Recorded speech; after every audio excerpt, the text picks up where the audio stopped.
Rencontre en Terre RSE B2B, un podcast proposé par Orange.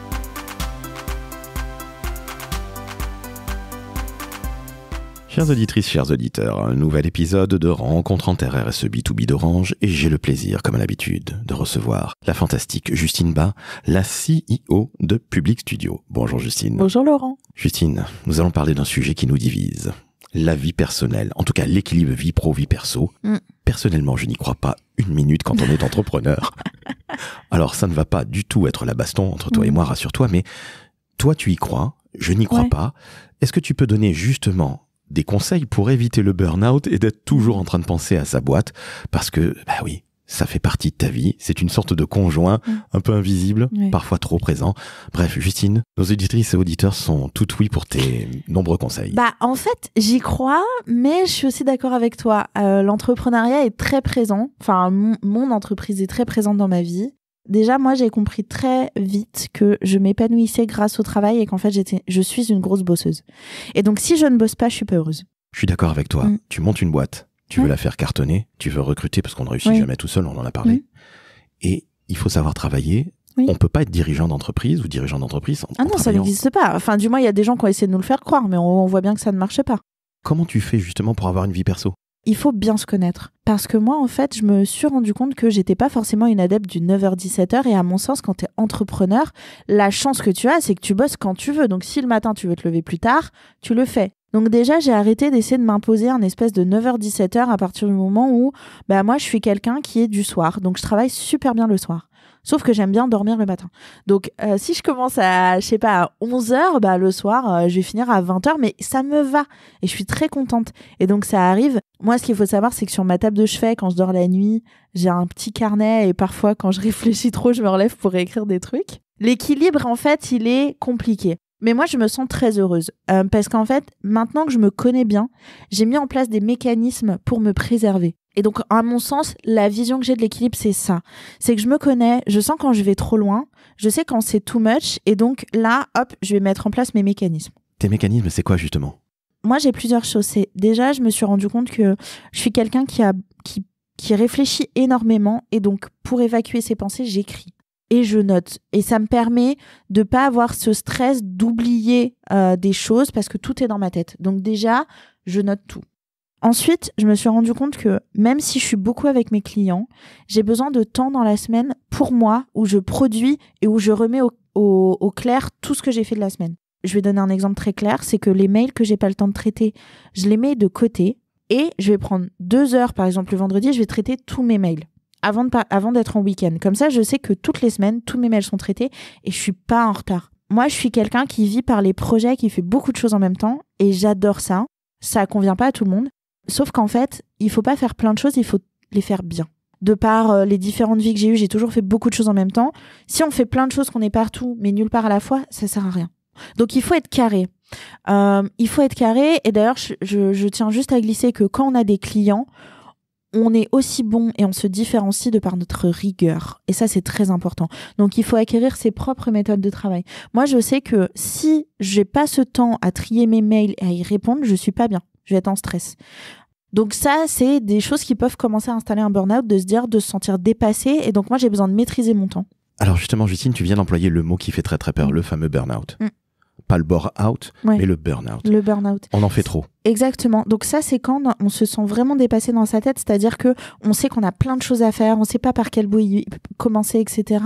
Et donc, c'est l'enfer. Et du coup, c'est pour ça que écrire, c'est important. S'accorder du temps, même si on est sollicité dans tous les sens, s'accorder du temps pour justement répondre à ses mails, pouvoir faire ses appels clients, etc. Donc moi, je fonctionne beaucoup par des to-do list aussi.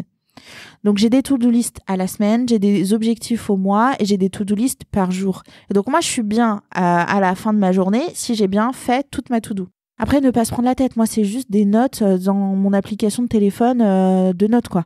C'est écrit tout doux, j'ai des cases avec il faut que j'en sais rien, il faut que j'aille chercher tel truc pour tel client, voilà.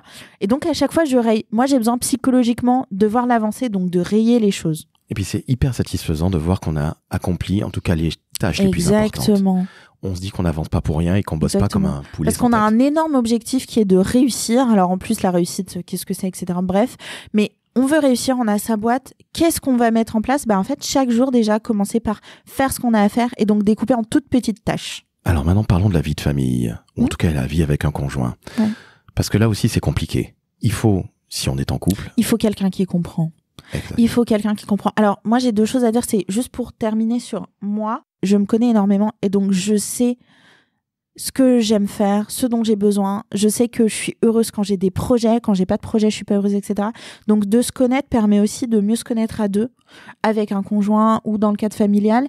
Et donc, même dans ma famille, quand je sens que là, ça va trop loin ou que j'ai trop de travail, je vais leur dire, là, vous allez pas me voir pendant 2 jours. C'est normal, mais je reviendrai. Mais par contre, ne me sollicitez pas. Je réponds toujours. Par contre, il faut éduquer les gens. Notamment, avant, j'étais hyper réactive, je le suis toujours, mais sauf que j'ai appris aussi à ne pas avoir ce stress de pas répondre dans les 5 minutes. Et donc, j'éduque maintenant les gens aussi pour pas être totalement aliéné par mon téléphone à n'importe quelle heure.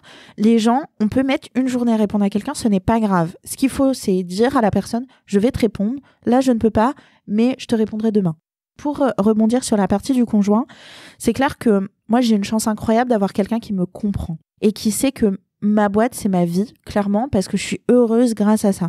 C'est une activité qui m'épanouit profondément. Et donc, d'avoir quelqu'un qui va me soutenir dans ces moments-là et qui va aussi ne pas me culpabiliser quand je suis mal, parce qu'un client m'a lâché, parce que des fois, on a des pertes de motivation. C'est important de le dire, l'entrepreneuriat, c'est des montagnes russes. Et du coup, ces périodes où je sais que je vais être pas bien, maintenant j'arrive à les anticiper, je les connais.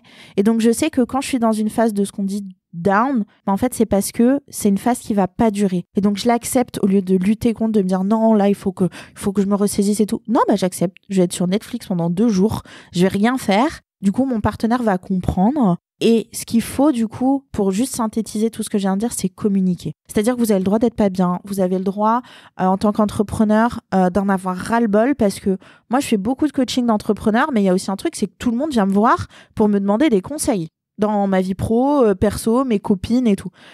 Ça, il faut savoir le cadrer, il faut savoir communiquer et dire là, je suis dans un temps avec toi de partage, je suis pas au travail, donc on en parlera une prochaine fois. La communication, c'est fondamental. C'est nos métiers, on le rappelle à nos auditrices et auditeurs, mais au-delà de ça, dans la communication interpersonnelle, avec l'être cher, avec la famille, avec les clients, avec les partenaires, bref, tout notre environnement personnel, il faut être transparent. Ça ne sert à rien de ne pas donner de nouvelles pendant une journée, on va faire très très peur. Il suffit de dire, pendant 2 jours, comme tu dis très justement, je serai très peu disponible. Parce qu'en fait, les gens pensent que le problème, c'est eux. Enfin, en fait, les gens vont culpabiliser de se dire « Ah, mais en fait, c'est moi le problème. » Non, c'est pas toi le problème, je viens de perdre un client, en fait. Et donc, il faut rassurer les gens, c'est ça notre responsabilité. On peut ne pas être bien, c'est normal, c'est la vie, on est humain. Par contre, notre responsabilité, c'est de rassurer les gens. Et avec les employés, ça marche aussi. Et ils n'ont pas à subir nos humeurs. On peut être mal, mais dans ce cas, il faut s'exfiltrer. Il faut savoir se mettre de côté et même parfois expliquer les choses à ses collaboratrices et collaborateurs. J'en sais bien quelque chose. Je te remercie Justine pour ces conseils parce qu'ils sont absolument fondamentaux. Il y a une espèce de grande croyance où on dit sur les réseaux sociaux, par exemple LinkedIn pour ne pas le nommer, qu'il y a beaucoup d'entrepreneurs qui ont une vie perso qui est super épanouie et une vie professionnelle tout autant épanouie. Les deux sont indissociables. Il faut savoir mettre des garde-fous. Tu le fais, il faut savoir communiquer. Comme avec ses clients. Il faut éduquer ses clients aussi. Moi, par exemple, je prends plus d'appels après 19h. Il n'y a rien d'urgent. Enfin, des fois, oui, c'est urgent. Mais je sais aussi évaluer l'urgence. C'est important, ça. Mais donc, les week-ends et après 19h, je n'existe plus. Nous avons droit à des week-ends. Merci à toi pour ces excellents conseils, Justine. Chères auditrices, chers auditeurs, vous venez d'entendre la vraie vie de la voix d'une vraie entrepreneuse. Et ça, c'est très, très, très important. Ne croyez pas à toutes les sornettes qu'on vous dit parfois sur les réseaux sociaux ou dans des bouquins ou dans des séries Netflix. Là, être entrepreneur, c'est aller quelque part marié avec son entreprise. Exactement. Mais après, il y a un moment où il faut savoir aussi se réserver des plages à soi, à sa famille, son conjoint, ses enfants. Justine, je te dis à très, très vite. À très vite. Et puis, chers auditrices, chers auditeurs, 5 étoiles sur Apple Podcast, 5 étoiles sur Spotify, vous partagez, vous commentez sur les réseaux sociaux. Et rappelez-vous, Rencontre en Terre RSE B2B d'Orange, c'est un podcast formidable. À bientôt.